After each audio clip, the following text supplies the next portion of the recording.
this is Nick from Apex Mutations. I'm just going to do a quick update video on a few things. So for one, we ended up cutting the clutch open, mostly because an accident kind of happened with the incubator, but I will get into that towards the end of the video. First, we're going to go ahead and open some mail. I got something here from Mary Python and the Holy Balls. So, for those of you that don't know, Mary really started and really works hard on running RIPS, which is basically the Reptile Integrity Protection Service, I think is what we call it.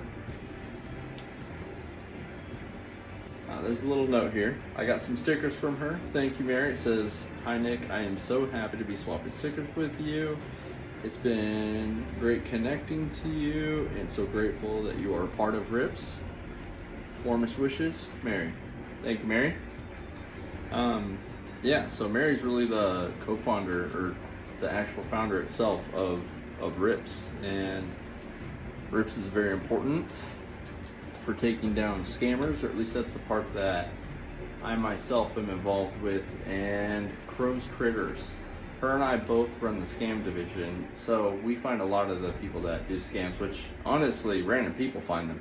And then we figure it out, and then the whole RIPS gang kind of goes on, and we start investigating which photos have been stolen from whom, who's already made the purchases and didn't get their snake, even though there was no actual snake. How are they editing the photos to take out watermarks, because they're getting very good at doing that.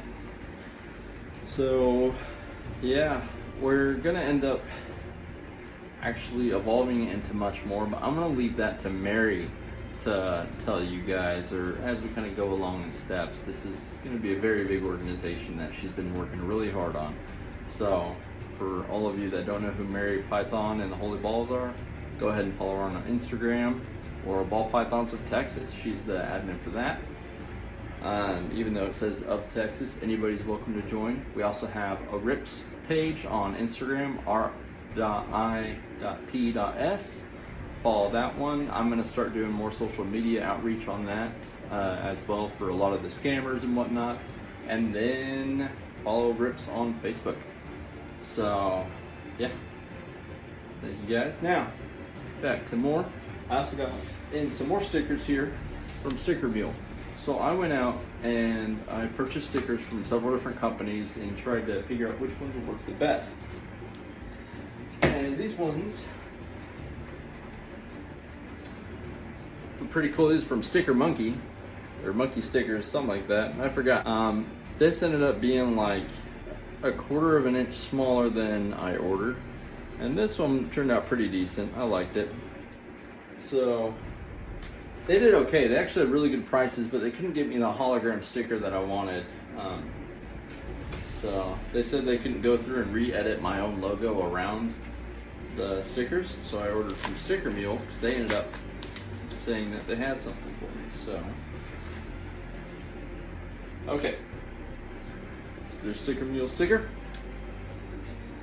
I got a mule sticker. What is this? We got 2 coasters. That's pretty neat. Mule sauce. That's awesome. I like that. And then these, if I can get them open.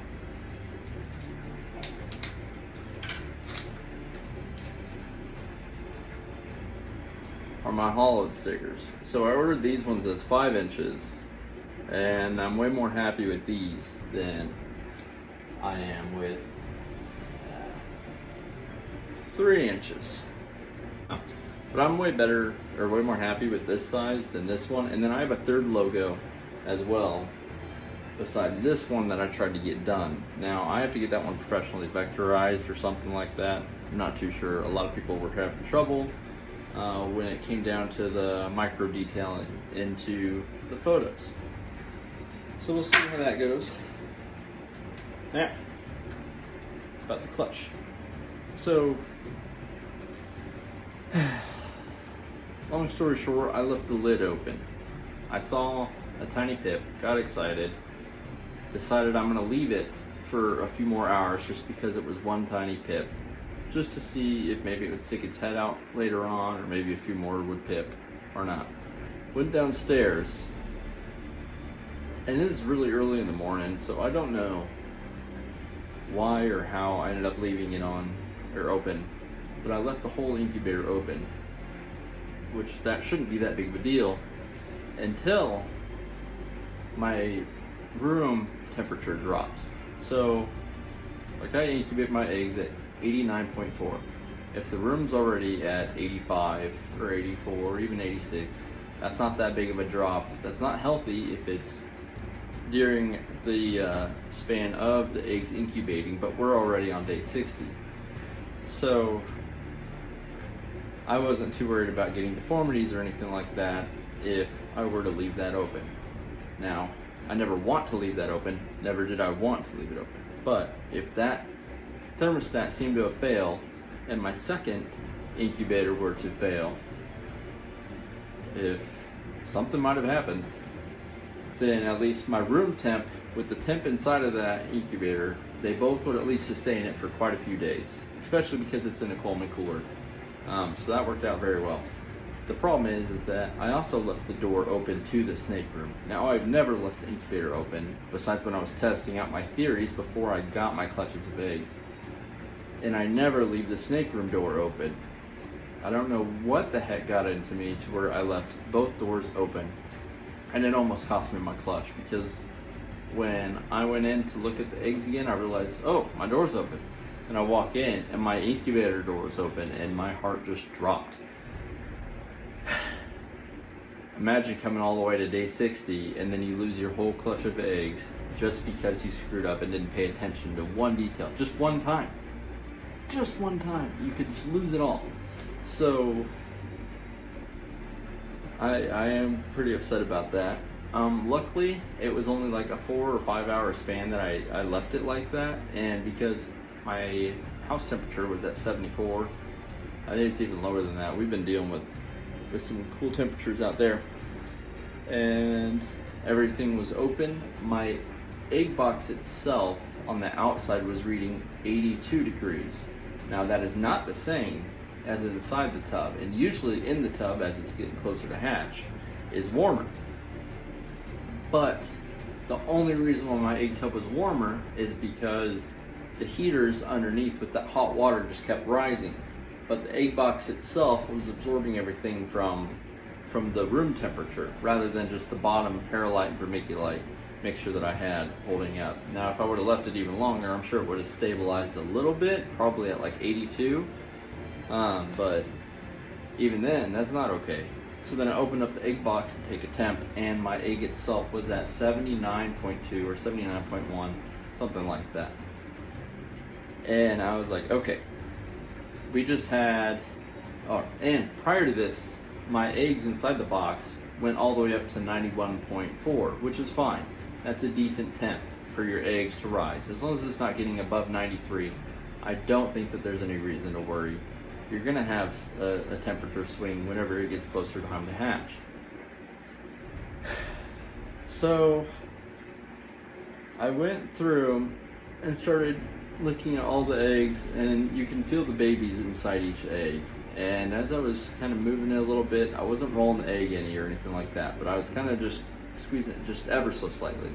I only felt one baby move inside those eggs, and I was like, well, at this point, one was pipping. The pippage had not gone any further than it already did on the side. So I figured it was most likely going to be very emaciated or lethargic from such a temperature drop. That's 12 degrees, I think, if my math's right. Like a 12-degree drop in a matter of a couple hours that they've been sitting in. So I'm sure that they were going to be too lethargic to actually come out of the egg themselves. And today was day 60, so if they were already going to be pipping, they're going to be knocked out, not able to pop out of the eggs. And tomorrow or even the next day, who knows, maybe they would have just died from being in shock, or they would have just drowned and not actually pipped because they couldn't open it, because they were too lethargic. So I was like, screw it, I'm gonna go ahead and cut. Now I'm working with Blackhead Leopard Pastel, and both of them were supposedly het pied. So this one is very off color compared to the rest. It looked like the Triple G with lots of like sandblast or something in it, kind of gray and mucky. So I was like, well, I'm gonna go ahead and leave it in the incubator with these other eggs, switch it over to the other incubator. That one's up to temp, and hope for the best. So I'm really glad that I cut them. I don't care, hate me, whether you do or don't, I don't really care. But I did at that time what I thought was best for the animals because of something that I messed up on, and hopefully I caught it in time. Now I'm not out of the woods. They could be very lethargic still. They could just not make it in general. They could be in shock from all that and pass away in the next day or two. Or God be willing, they'll go ahead and come out of those eggs. And I caught it in time. But I don't know. Just made a mistake. Just want to let you guys know. And I'll show you guys pictures of the clutch here in just a minute. Alright, so back to where we were. Sorry I got interrupted here. So I know that the leopard is a het pied. You can also tell by the pattern, you know, by the markers that's on it. I trust the breeder that I got it from. It's just the blackhead didn't quite prove out, and there's no markers on the blackhead. The belly still goes pretty high up. For the white, it's very much white-sided, basically white-walled. Doesn't mean he's not het pied. He could still be het pied. It just didn't prove out. But I've seen some leopard or blackhead het pieds. Sorry about that. And yeah, they just look a lot different than him. Now, as for that clutch, I'll go ahead and show you guys some photos. I tried to get a video of me cutting the eggs. I don't think I did too well. I'm trying out a new tripod here. Now I'm actually sitting down as opposed to earlier I was standing, and trying out a new tripod. I didn't have it angled correctly for the video as it was, and honestly I didn't care about taking a video. I was mostly just focused on checking on the animals. Now one more time for this is basically my disclosure here. The eggs might have been fine if I would have left them. I don't know. I just know that I didn't feel comfortable with them dropping down to 79.1 or 2 or whatever. I don't care. That was a 12-degree drop. I was not comfortable with that. At that point, it was day 60. I might as well cut, see if any of them made it, to at least reduce the stress of them having to pop out of the egg themselves, and hope for the best. So that was just my best judgment on that move. Anyway, I'll go ahead and show you guys pictures of the clutch after I cut them. Hopefully they'll make it. If not, it is what it is. I messed up, and that freaking sucks. But just thought I'd go ahead and share that with you guys. And yeah, Mary, thanks for the stickers. Guys, I'm going to be completely transparent on all this, so if you would please like, subscribe, hit that bell for notifications for whenever I upload next. My next video is going to end up being about the hets that I've purchased and why I went these directions with them. Not on the genes, but how I purchased my hets and visuals to get the most return back for what I could afford at these times. So that should be an interesting video. Anyway guys, like, subscribe, hit the bell notification, and yeah, stay tuned for the pics. Thanks.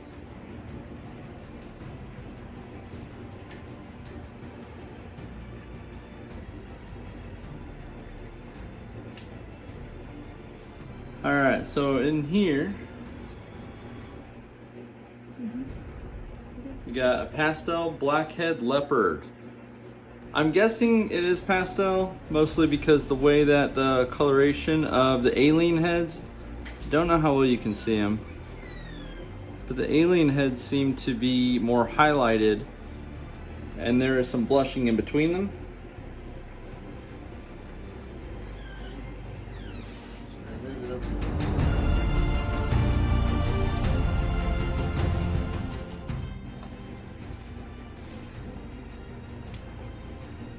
This one is super deflated. That was the most poofy or bulbous egg out of all of them. And it was not the largest one. The largest one was this one. But that was the most filled egg out of all of them with liquid. The rest of them had deflated quite a bit.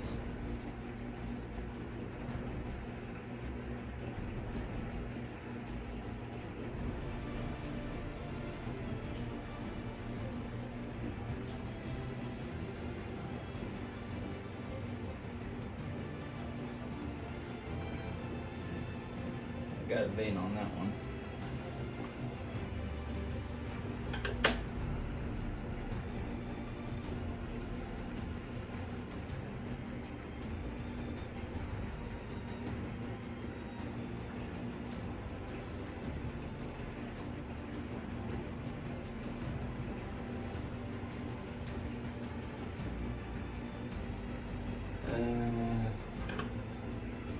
I don't think this one made it. That is day 60, so that is kind of bummer.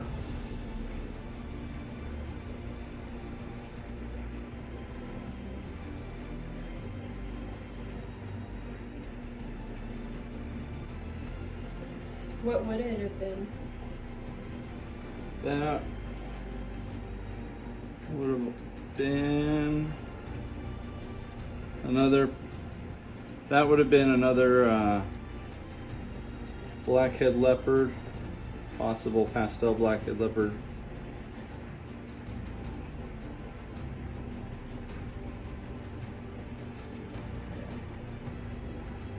Why don't you put that one on the other side then?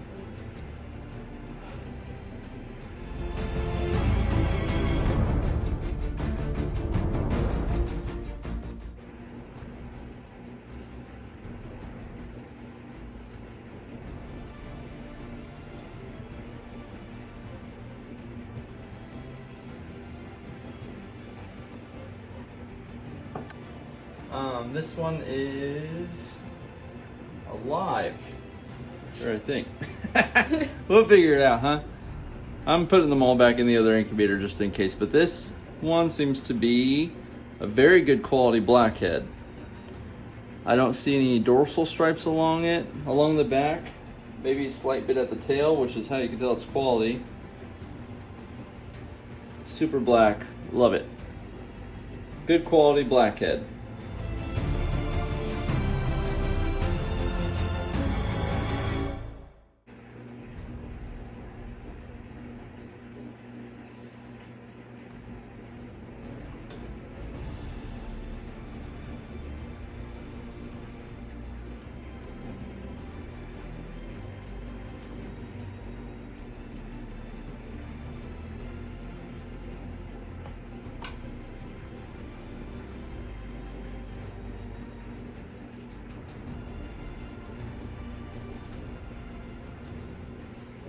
All right, this one is a pastel blackhead. It's just fine. I just nicked a little vein there. And this one actually looked like it was pippin on this top front corner. All right, so far I know that we at least have pastel blackhead leopard, a blackhead, and a pastel blackhead.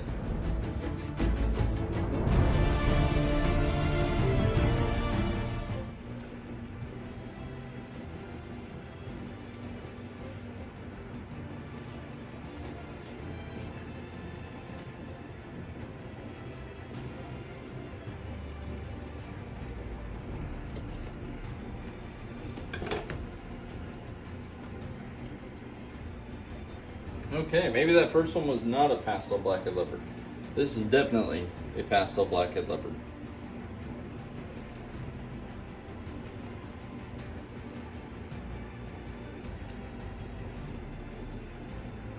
Yeah, definitely. Okay, so then,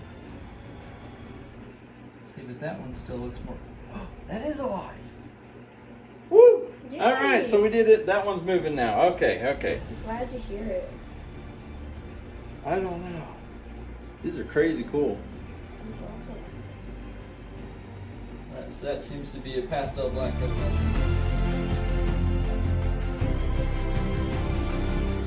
Could be wrong, could be right, I don't know. We'll figure it out when they all come out. One more, and you haven't gotten any normals, right? No normals. Hey, not bad. Not bad at all. They don't have to be king snake food. The king snake's not even big enough to eat it. No.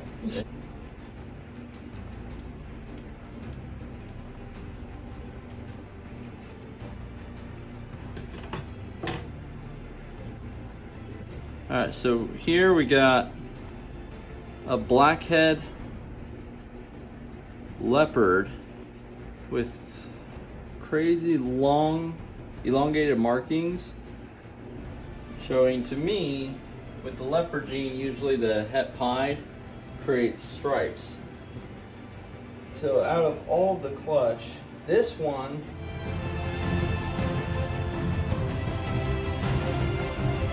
and maybe the one that looks off in between the other two blackhead leopards. One's a pastel, one's not. This one is in between both on the looks. Yes, on the back dorsal stripe it looks like that one. Alright, so these two blackhead leopards I would say are going to be the ones that are het pied. Yeah. Cool. Look at the camera. So, over here we got 1, 2, 3, 4, we got 5 blackhead leopard combos. Or 4. I think we might have gotten 4, maybe 5. Some of them with pastel, some not pastel. And then 1 plain blackhead. No normals, no pastels. Wicked cool clutch. So I'm going to keep them in this one here, and then I'm going to put them down inside my other incubator. And that's it. Thanks, guys. Looks like I hit 3 pastel leopard blackhead het pieds, or sorry, possible het pieds. It would be 66%. And 1 blackhead leopard, 66% het pied. 1 pastel blackhead, same as the father, which was 66% het pied. So this pastel blackhead is a replica. And 1 normal blackhead. Well, and 1 blackhead. No normals, no pastels. But yeah, all of which are 66% possible het pied.